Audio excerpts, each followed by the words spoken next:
Hi everyone, I hope you're all doing well and keeping safe during this time.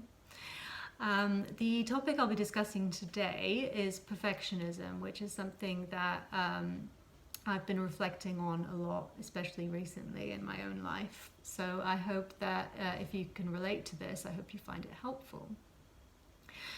So the dictionary defines perfection as the action or process of improving something until it is faultless. The action or process of improving something until it is faultless. Now, there are two obvious things to this, which the first is there even such a thing in faultless human beings?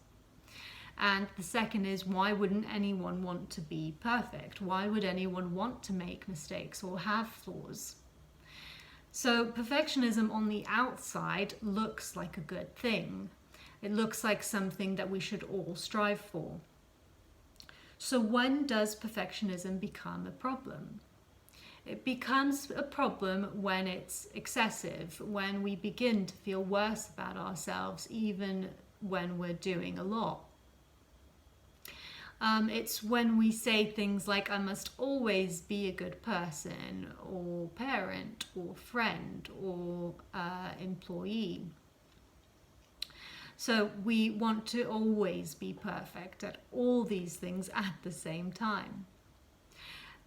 This means that we set rigid rules for ourselves, which actually in the end sets us up for failure because nothing will ever be good enough.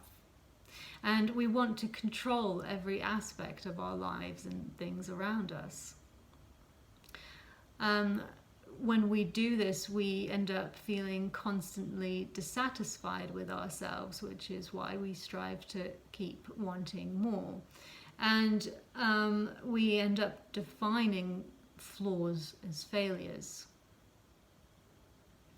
So in doing this, we constantly become three things. The first is we become overwhelmed, because we're trying to do too many things and set too many tasks for ourselves.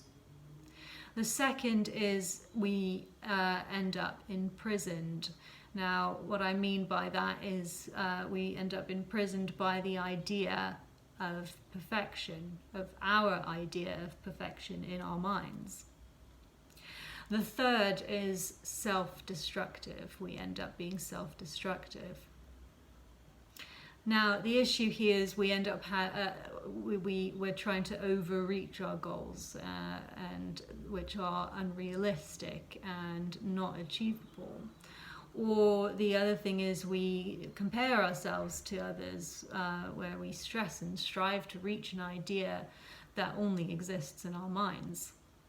I mean, a clear example of this is to do with social media, where we see other people and think that they're perfect or are in the perfect relationships or they have the perfect bodies. But in real life, real people are not perfect, and perfect people just aren't real. In real life, in nature, have you ever seen a perfect tree? I mean, nature to us is perfect. Trees are beautifully perfect to us, but they all have their individual shapes and textures and sizes. And so why can't we apply this to ourselves? When it comes to people, we can't seem to somehow see that we're all beautiful too. And we judge ourselves and each other on that basis for the flaws that we consider ourselves to have.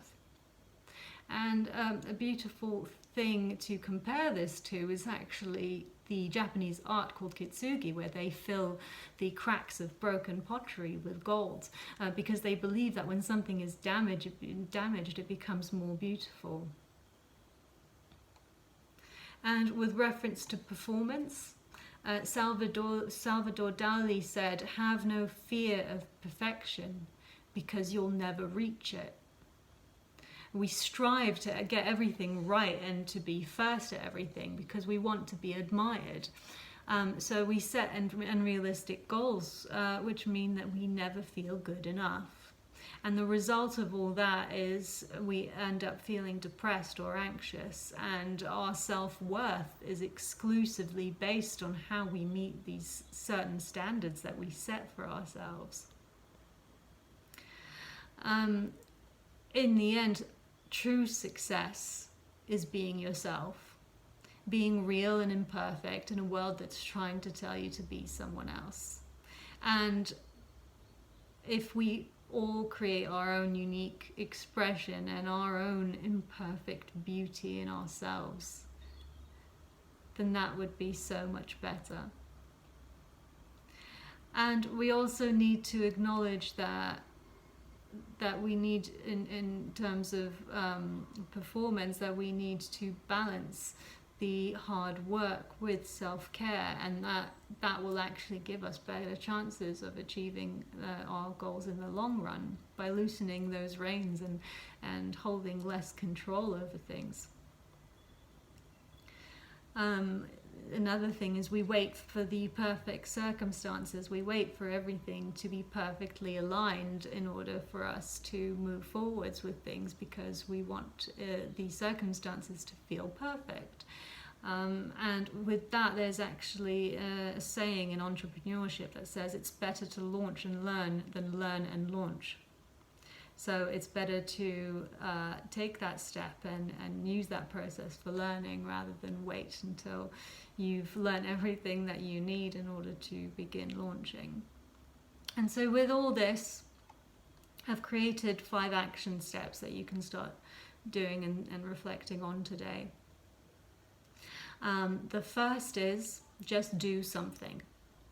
Just do something. Take that small, tiny step, whatever it is, just do it, even if it's imperfect. Take that first step. The second is be comfortable with good enough. The third is set flexible standards and expectations. So an example of this is saying to yourself, I have goals, but I need recuperation and balance. Or saying, there are things that I want, but I need to look after myself in order to get them. The fourth is expect imperfections. We always need to expect imperfections, because there's no such thing as being able to achieve perfection in everything all the time. And the fifth is recognize your small achievements. So if you journal list those things at the end of each day. List those small achievements that you and recognize them at the end of every day. In the end, life has so many ups and downs, and there are so many factors that are out of our control. And all perfectionism does is takes away our power to control the outcome of our lives. But to take back that power, we must be willing to be imperfect. I hope that helps. And please stay safe, everyone.